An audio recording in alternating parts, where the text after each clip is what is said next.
Eessaan fida koy maali anatu jaallate moo sintu jaallate koy mucha maake makamaadha keessan jala.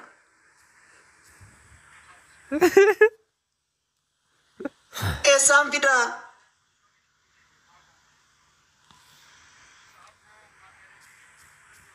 Aha.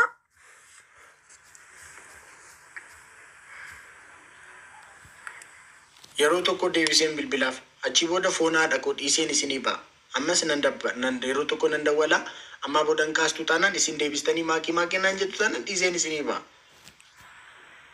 Aha. Infiddaa fidi. Ana dhoksee miti haa dhoksu isaan fidanii gaan isaa qimiin qabu akka jammara akka albarri indaa mooraa kimsaa argoo fatrooñin. Barareen deemu miti ishee biratti. Eessaan fida ishee infiddaa fidi. Santiniin argine intini isheen hin fiigdi. Intini keessa fiigdi isheen. Yaruuz maasaa keessa fiigdi isheen. Inni hoo? Inni immoo ittiin dhokata. Samboodoo.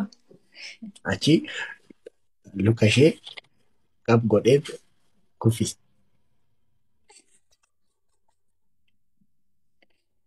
Akkanaa kana hin jaalladhu gartee. Qorisiifan fixataa maal akka godha achi booda da kuffise. Siifan fixa qoy. Siif fixu da kuffisee booda maal akka. Ani kan ijoo. Dhugaa dubbachuudhaaf. OMN irratti waa'ee keetii na gaafatanii ture gartee. Taphni keenya hundi agartee. Agartee jedha bikka deemtu na jalaa hin haftu bara. Miidiyaa deemu irratti suma na gaafatanii. Na jalaa hafuu diddaatiin kuni agartee jedha.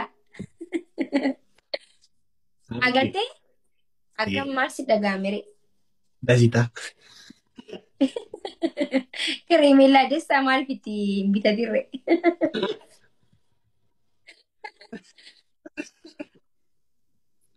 Kireemellaa dessaa maal bitatiin.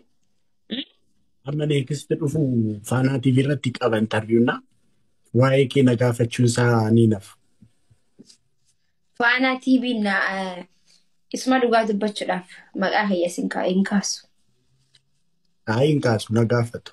Ija siyaasaatiin otoo hin ta'in ija jaalalaatiin hin kaasu. No hin kaasu na amani hin kaasu. Hin kaasu.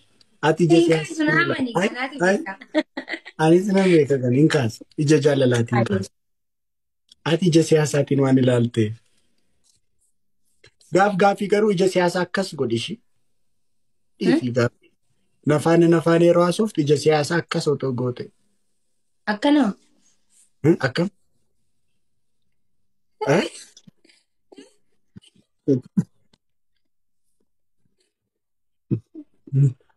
Akkana.